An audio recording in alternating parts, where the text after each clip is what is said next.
శ్రీ మహాగణాధిపతయే నమః. ఈరోజు మనం 2022 సంవత్సరం డిసెంబర్ నెల రాశి ఫలాల్లో భాగంగా కన్యా రాశి వారికి ఈ మాసం ఎలా ఉంటుంది అనేటువంటి అంశం గురించి తెలుసుకుందాం. మొట్టమొదట కన్యా రాశి అంటే ఉత్తరా నక్షత్రం 2, 3, 4 పాదాలు, హస్తా నక్షత్రం 1, 2, 3, 4 పాదాలు, చిత్తా నక్షత్రం 1, 2 పాదాల వరకు ఉన్నటువంటి వారందరినీ కూడా మనం కన్యా రాశి వారి కింద పరిగణిస్తాం. ఎవరికైతే జన్మ నక్షత్రం, పుట్టిన తేదీ వివరాలు తెలియవో వారు చేయవలసిందల్లా ఏమిటంటే మీ పేరులోని మొట్టమొదటి అక్షరాన్ని కాస్త గమనించండి. ఆ అక్షరం కనుక టో, పా, పీ, పు, షం, నా, ఠ, పే, పో అనేటువంటి వాటిల్లో ఏ ఒక్కటినా కూడా మీరు కన్యారాశి జాతకుల కింద పరిగణించబడతారు. ఉదాహరణ చెప్పాలంటే టోనీ, పాపారావు, పినాకపాణి, పూర్ణచంద్రరావు, షణ్ముఖు, పేరయ్య ఇటువంటి పేర్లు కలిగిన వాళ్ళు, ఠాగూర్ ఇటువంటి పేర్లు కలిగిన వాళ్ళందరూ కూడా కన్యారాశి జాతకుల కింద పరిగణించబడతారు. ఈ కన్యారాశి జాతకులకి ఈ మాసం ఎక్కువ శాతం శుభ ఫలితాలు గోచరిస్తున్నాయి. అధిక శాతం గ్రహాలన్నీ కూడా మంచి స్థానాల్లో ఉన్నాయి. ఒక్క రాహువు అష్టమ స్థానంలో ఉండి అవాంఛనీయమైనటువంటి సంఘటనలు, అనుకోని మానసిక అశాంతి, అలజడి ఇవి కలిగించబోతున్నాడు. కనుక కన్యారాశి వారు ఈ విషయంలో ఏ జాగ్రత్తలు పాటించాలి, ఏవి చేయకూడదు, ఏవి చేస్తే అద్భుతమైన ఫలితాలు ఉంటాయి అనేటువంటి అన్ని అంశాల గురించి ఇప్పుడు మనం తెలుసుకుందాం. మొట్టమొదటగా సహజ సిద్ధంగానే సున్నితమైన మనస్తత్వం, ప్రేమ, వాత్సల్యం, అభిమానం, నమ్మిన వాళ్ళ మీద అపారమైనటువంటి ప్రేమ కలిగినటువంటి కన్యారాశి వారికి ఈ మాసం అంతా కూడా కుటుంబ సభ్యుల నుంచి, బంధుమిత్రుల నుంచి, ఉద్యోగం చేసేటువంటి పరిసర వ్యక్తుల నుంచి సంపూర్ణ సహాయ సహకారాలు లభిస్తాయి. వాళ్ళ నుంచి ఎంత సహాయ సహకారాలు లభిస్తాయో మీ విజయం అంత చేరువుగా ఉండేటువంటి పరిస్థితి గోచరిస్తోంది. ఇటువంటి శుభఫలితాలు ఈ మాసం గోచరిస్తున్నాయి. ఇంత బాగున్నప్పటికీ అప్పుడప్పుడు కనీసం ఒక్కసారైనా సరే ఈ మాసంలో నమ్మించి నమ్మక ద్రోహం చేసేటువంటి రాహుగ్రహ ప్రభావ జాతకులు మిమ్మల్ని ఇబ్బంది పెట్టే పరిస్థితి గోచరిస్తోంది. అంతేకాకుండా మిమ్మల్ని పొగిడి పతనం చేసేటువంటి పరిస్థితి కూడా గోచరిస్తోంది. ఇటువంటి పరిస్థితులు ఉన్నాయని అనుమానించిన పరిస్థితిలో ఉన్న కన్యారాశి వారు ఎవరైతే ఉంటారో మీరు అనుమానించగలిగినా అనుమానించలేకపోయినా మీరు రాహుకి సంబంధించిన శాంతి పరిహార క్రియలు ఈ మాసం జరిపించుకోవాలి. సర్పగ్రహ దేవతారాధన చేయాలి. సర్పక్షేత్రాలైనటువంటి మోపిదేవి, శ్రీకాళహస్తి వంటి క్షేత్రాలను సందర్శించాలి. ఇవేవి చేయలేకపోతే శుక్రవారం నాడు రాహుకాల సమయంలో కనకదుర్గ అమ్మవారిని దర్శించడం అన్నా చేయాలి. వీటిల్లో ఏది చేసినా కూడా రాహు యొక్క దుష్ట ఫలితాలన్నీ కూడా తొలగిపోతాయి. ఇక మంచి ఫలితాలు కావాల్సినవి ఉన్నాయి కనుక సప్తమ స్థానంలో స్వక్షేత్రంలో ఉన్నటువంటి గురుగ్రహ సంచార రీత్యా మీ జీవితం 3 పువ్వులు 6 కాయలుగా ఉంది అనేటువంటి ఆలోచన మీకు ఏర్పడుతుంది. అలాగే చేసేటువంటి ప్రతి పనిలోనూ విజయం లభిస్తుంది. ఆర్థికపరమైన అంశాల్లో ధైర్యంగా ముందంజ వేయగలుగుతారు. గతంలో చేసేటువంటి అప్పుల్ని దాదాపుగా తీర్చగలుగుతారు. ఒకవేళ పూర్తిగా తీర్చలేనన్న అప్పులు కనుక మీకు జన్మజాతక రీత్యా ఉండేటట్లయితే తీర్చేటువంటి మార్గం దొరుకుతుంది. ఈ గురువు యొక్క అనుగ్రహం రీత్యా కన్యారాశి వారి ఎవరైతే వివాహ ప్రయత్నాలు చేస్తుంటారో వారికి వివాహ యోగ్యమైన కాలం అని చెప్పవచ్చు. మీరు ఊహించిన దానికన్నా మంచి సంబంధాలు రావడం అనేటువంటిది కూడా జరుగుతుంది. కన్యారాశి విద్యార్థుల విషయానికి వచ్చేటట్లయితే విద్యాయోగం అద్భుతంగా ఉంది. ముఖ్యంగా గణిత శాస్త్రం, టెక్నికల్ ఎడ్యుకేషన్స్ చేసేటువంటి కన్యారాశి వారికి విద్యాయోగం చాలా బాగుందని చెప్పవచ్చు.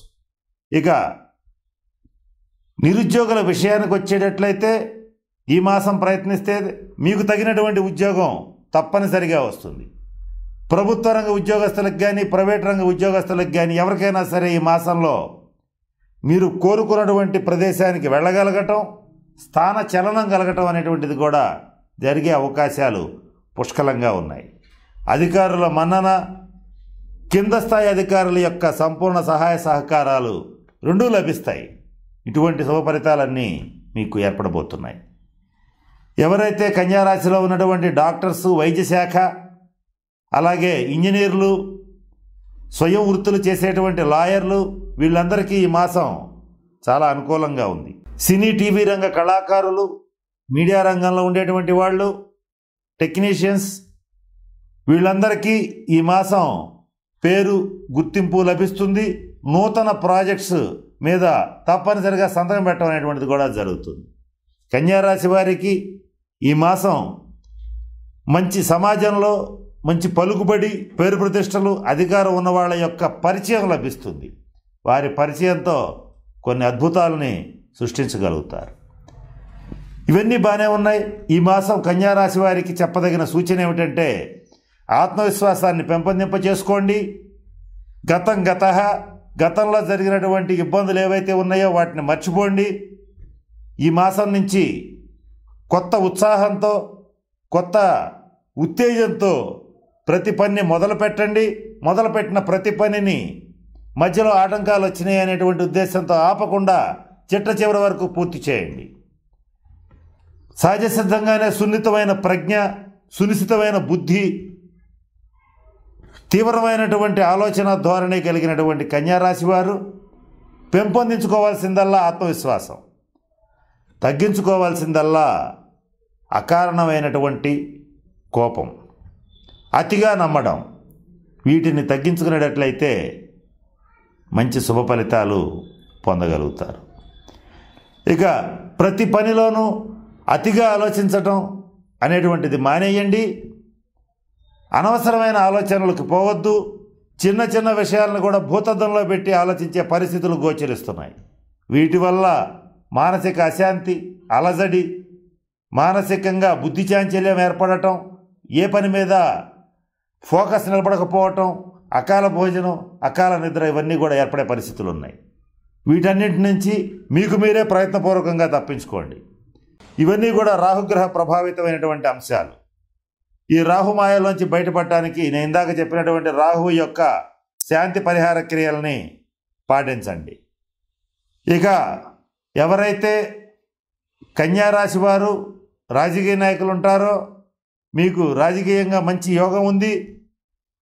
మీ పార్టీలో మీకు తగినంత పట్టు లభిస్తుంది. ఇకపోతే హోటల్స్ వ్యాపారం, రెస్టారెంట్స్, ఇటువంటి వ్యాపారాలు చేసేటువంటి వారి వ్యాపారం 3 పువ్వులు 6 కాయలుగా ఉంటుంది. సంతానపరమైన అంశాల్లో కొన్ని చిక్కులు ఏర్పడతాయి. వాటిని మీ తెలివితేటలతో పరిష్కరించగలుగుతారు. శుభకార్యాల నిమిత్తం ఖర్చు చేస్తారు. అన్నీ ఉన్నప్పటికీ కూడా ఆధ్యాత్మిక భావనలు బాగా పెరుగుతాయి. పుణ్యక్షేత్ర సందర్శన చేయడం అనేటువంటిది జరుగుతుంది. కన్యారాశి స్త్రీల విషయానికి వచ్చేటట్లయితే మరి ముఖ్యంగా మీ గృహంలో కానీ, మీ బంధుమిత్రుల్లో కానీ, చుట్టుపక్కల ఉన్నటువంటి స్నేహితుల విషయంలో కానీ మీ యొక్క ఆవశ్యకత బాగా పెరుగుతుంది. అలాగే కన్యారాశి వారు జీవిత భాగస్వామి విషయంలో జీవిత భాగస్వామికి మంచి సపోర్టివ్గా ఉంటారు. మీ వల్ల మీ జీవిత భాగస్వామి మరిన్ని శుభ ఫలితాలను పొందగలుగుతారు. ఇది కన్యారాశి స్త్రీలైతే పురుషులకి, పురుషులైతే స్త్రీలకి వర్తిస్తుంది. కనుక అటువంటి మరిన్ని శుభ ఫలితాలని పొందడం అనేటువంటిది జరుగుతుంది. ఇది గురువు యొక్క సంపూర్ణ సమదృష్టికి నిదర్శనం. ఇక మరి ముఖ్యంగా రవిగ్రహ ప్రభావరీత్యా మీకు ఈ మాసం మంచి పేరు ప్రతిష్టలు లభిస్తాయి. కోర్టు కేసులు కానీ, మధ్యవర్తి పరిష్కారాలు కానీ ఏమన్నా ఉంటే డిసెంబర్ 1 నుంచి 16వ తారీఖు లోపలే ముగించుకోండి. అంటే ప్రథమార్థంలోనే ముగించుకోండి. ద్వితీయార్థం అంత అనుకూలంగా లేదు. ఈ మధ్యవర్తి పరిష్కారాలు చేసుకోవాల్సిన పరిస్థితులు ఉన్నటువంటి వాళ్ళు రవిగ్రహ శాంతి పరిహార క్రియలను పాటించండి. ఇక రవి యొక్క అనుగ్రహం కోసం సూర్య నమస్కారాలు చేయండి. ఆదిత్య హృదయాన్ని పఠించండి.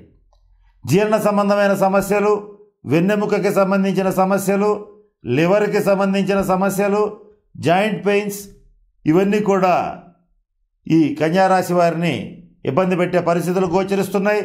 కన్యారాశి వారు ఎవరైతే 45 సంవత్సరాలు అలాగే 50 సంవత్సరాలు దాటినటువంటి వారు ఉంటారో వీరు మాత్రం జీర్ణ సంబంధమైన సమస్యల విషయంలో, ఉదర సంబంధమైన సమస్యల విషయంలో, అలాగే వెన్నెముకకు సంబంధించి నడుము నొప్పి, మెడనొప్పి ఇటువంటి విషయాల్లో తగిన జాగ్రత్తలు పాటించండి.